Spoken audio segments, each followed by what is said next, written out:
다 함께 요한복음 20장 19절로 23절까지 한 목소리로 합독하시겠습니다. 이날 곧 안식 후 첫날 저녁 때에 제자들이 유대인들을 두려워하여 모인 곳에 문들을 닫았더니 예수께서 오사 가운데 서서 이르시되 너희에게 평강이 있을지어다. 이 말씀을 하시고 손과 옆구리를 보이시니 제자들이 주를 보고 기뻐하더라.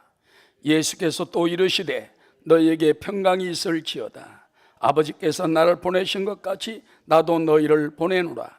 이 말씀을 하시고 그들을 향하사 숨을 내쉬며 이르시되 성령을 받으라. 너희가 누구의 죄든지 사하면 사해질 것이요 누구의 죄든지 그대로 두면 그대로 있으리라 하시니라. 예수님께서 부활하신 후에 제자들 다락방에 나타나셨습니다.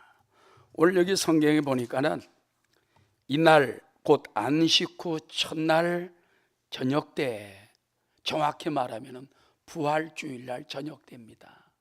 그때 제자들이 유대인들을 두려워하여 문들을 다 닫아 걸었습니다. 왜 그랬을까요? 예수님을 죽였어요. 뭐 누구든지 대장이 죽으면은 그 다음 순서는 그 밑에 따라다니던 바로 신복들입니다. 그러니 예수님을 무참히 죽인 그들, 그 유대인들 지도자들이 또 반드시 우리를 죽이러 올 것이다. 얼마나 두렵습니까? 문들을 다 닫아 걸고 아무도 정말 누가 계단에 누가 올라오는가, 누가 혹시 황급 뛰어가는가 귀를 잔뜩 기울이고 있는 거예요. 그런데 예수님께서 그들 가운데 딱 서셨습니다. 따라 저희들 가운데 서서, 옆에 있는 것도 아니고 가운데 서서 그들에게 주신 첫 번째 말씀이 뭐냐? 너희에게 평강이 있을지어다. Peace to unto you. 너에게 평강이 있을지어다. 따라하시다. 예수님은 평강의 왕으로 오셨습니다. 누가복음 2장에 보면은 예수님이 탄생하던 날 밤에 천사들이 나와 찬양을 합니다. 지극히 높은 곳에서는 하나님께 영광이요 이 땅에서는 평화로다. 따라 하늘에는 영광, 땅에는 평화. 이거를 주시기 위해 주님 오신 거예요. 예수님이 땅에 오신 거, 죽으시고 부활한 것은 하나님께 영광이요 이 땅에는 평화와 축복이요 평강이 있는 것입니다. 그래서 여러분 성탄절 찬송 때도 보면 그런 찬송 있잖아요. 평강의 왕이 임하니 다 찬양하여라. 예수님은 평강의 왕으로 오셨어요.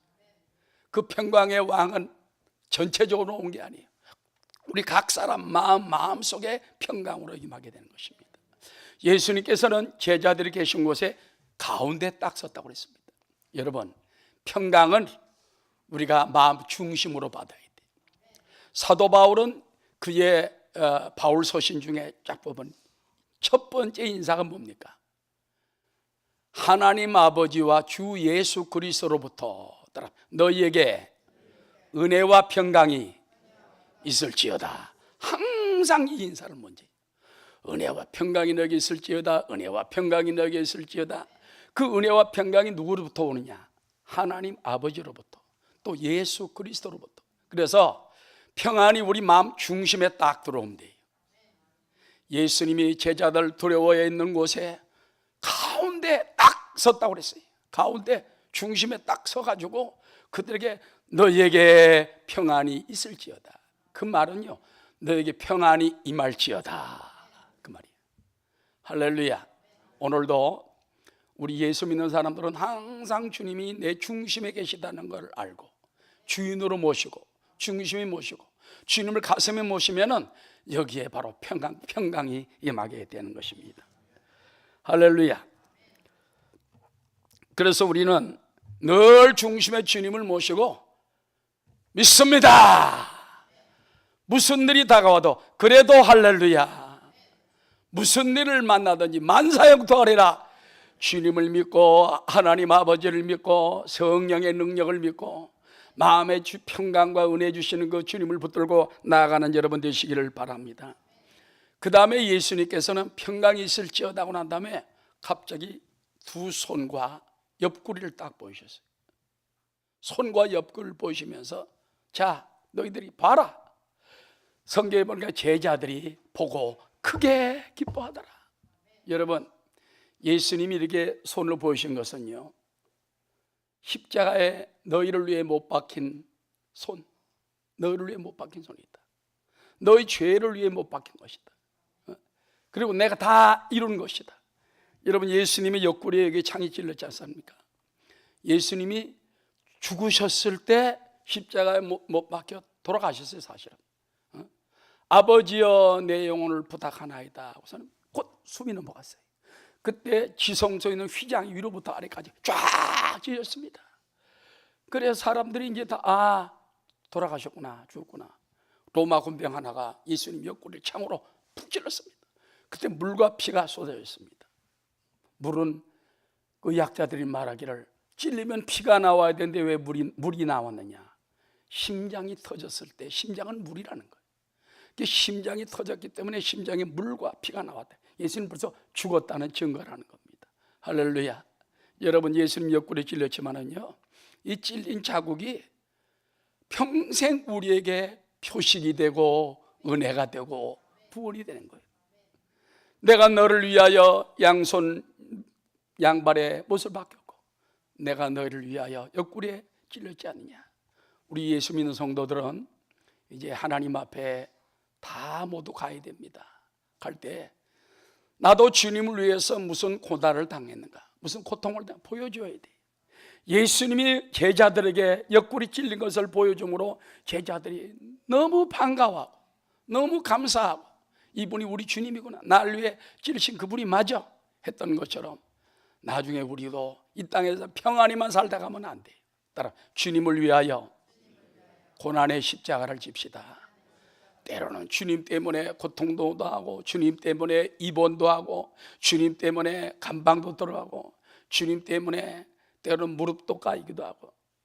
저도 이 청년 때 복음 전하다가 벽보 포스터 붙이려다가 경찰서에 가서 하룻밤 유치장에 잠을 자고 적도 있고, 그 다음에 파출소에 끌려가서 막 경찰이 그 당시엔 막 발로 막 깠거든요.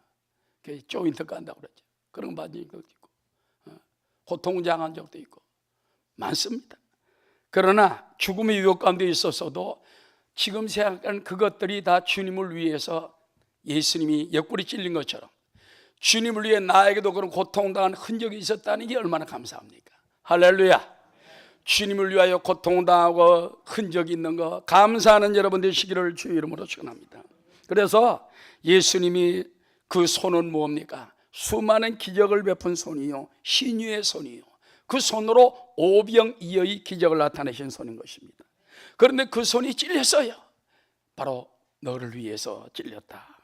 우리도 그 주님께서 나를 위하여 그 희생당한 것처럼 주님을 위한 고난을 두려워하지 말게 되시기를 주의 이름으로 축원합니다. 그 다음에 주님께서 하신 말씀이 여기 이제 교회의 헌장이라고까지 하는 말이 있습니다. 21절에 보면 예수께서 또 이르시되 따라 너희에게 평강이 있을지어다. 아버지께서 나를 보내신 것 같이 나도 너희를 보내노라 하시고. 웨스트콧이라는 신학자는 이 말씀 한 절이 교회의 헌장이다 그렇게 말합니다. 이 내용이 뭐가 되냐? 세 가지가 들어있다는 것입니다. 따라 교회는 그리스도를 필요로 한다. 교회는 그리스도를 필요로 해요. 그 다음에 따라하세요. 주님은 우리를 필요로 한다.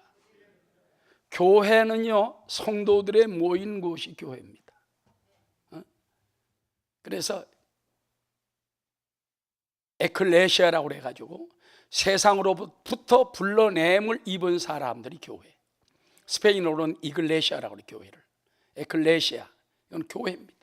교회는 내 혼자가 교회가 아니에요.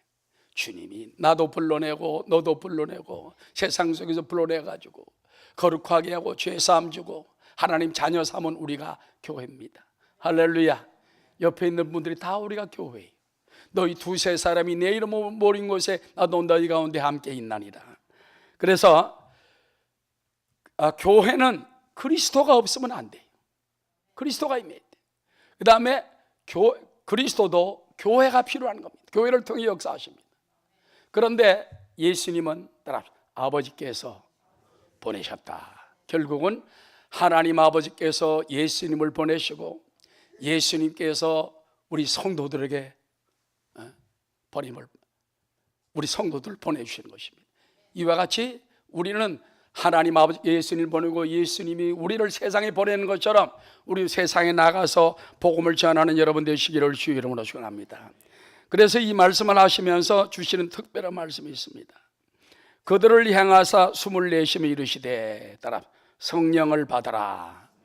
사도행전 1장 8절에도 보면 오직 성령이 너희에게 임하시면 너희가 권능을 받고 예루살렘과 온 유대와 사마리아와 땅끝까지 내 증인이 되리라. 우리가 능력 받아야 돼. 성령 받아라, 성령 받아라. 예수 내게 말씀하셔서 성령 받아라, 성령 받아라. 예수 내게 말씀하셔서 예수님께서도요 제자들에게 성령을 받으라, 성령을 받으라. 성령이 너에게 임하시면 너의 권능을 받고 예루살렘과 온 유대와 사마리아 땅끝까지 내 증인이 되리라.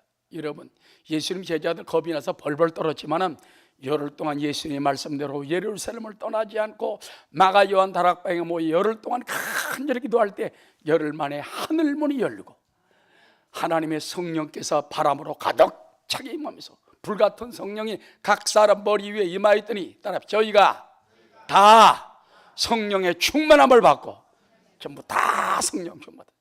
성령이 말하게 하심을 따라 다른 방언으로 말하기 시작합니다. 영어 성경에 보면 another tongue, 입술이 다 우리의 말이 틀린 거예요. 알아들을 수 없는 말 또는 외국말 두 가지가 바로 방언이 되는 것입니다. 그래서 성령을 받고 너희가 나가서 누구의 죄든지 너희가 사하면 사해질 것이요. 따라 누구의 죄든지 그대로 두면 그대로 있으리라. 여러분, 이 세상에 죄를 사할 수 있는 사람은 없습니다. 죄가 인간이 보는 죄와 하나님이 보는 죄가 조금 달라요. 인간이 보는 죄는 그냥 남을 살인했다, 도둑질했다, 이런 윤리적인 죄만 봅니다. 그런데 더 큰 죄가 뭔지 압니까? 여러분, 부모에게 자식이 뭐 좀 사주고 그러는 것만 효도가 아닙니다. 그 마음 중심에서 부모를 사랑하고 존경하는 마음이 없으면 부모를 무시하고 깔보고 우습게 알고 그렇게 하면 벌써 그 자체가 효도가 아니에요. 그럼 불효가 되는 것입니다. 그런 것처럼 우리가 하나님께 온전한 믿음과 신앙을 가져야 할 줄로 믿습니다. 그래서 아무도 사람의 죄를 용서할 수는 없으나 오늘 여기 보니까는 너희가 죄를 사하여 주라. 그래서 가톨릭에서는 고해 성사가 그래서 나온 겁니다. 사제들이 사람들이 자기 죄를 자복을 하면은 내가 너희 죄를 사하노라. 그렇지만은 우리 개신교에서는 하나님께 직접 사함을 받습니다. 예수님 그렇지 않습니까? 너희가 누구의 죄든지 사하면 사해질 것이요 그대로 두면 그대로 있으리라. 우리는 주님 앞에 나와 용서를 빌고 사함을 받고 은혜를 받고 늘 주님의 성령의 은혜 가운데 살아가는 여러분 되시기를 주의 이름으로 축원합니다. 자, 오늘 부활로 나타나신 주님은 오늘도 우리 안에 오십니다. 이 자리에 오십니다. 우리 중심에 오십니다. 그리고 너에게 평강이 있을지어다. 평강의 왕이 오시면은 평강이 되는 거예요. 할렐루야. 그 다음에 여러분 마음에 깊은 중심의 평안을 가지고서 오늘 여기 성경에 있는 말씀처럼 절대 두려워하지 말고 떨지 말고 예수님의 늘 나를 위해 찔리신 두 손과 옆구리를 생각하세요. 예수님 나와 무슨 상관이냐? 십자가를 바라보고 양손과 양발에 나를 위해 찔린 못자, 나를 위해 찔린 옆구리를 생각하면서 나도 주님을 위해서 고난을 기쁨으로 당할 수 있겠다, 그런 마음을 가지게 되시기를 주의 이름으로 축원합니다. 우리 주님 알아서 기도하시겠습니다.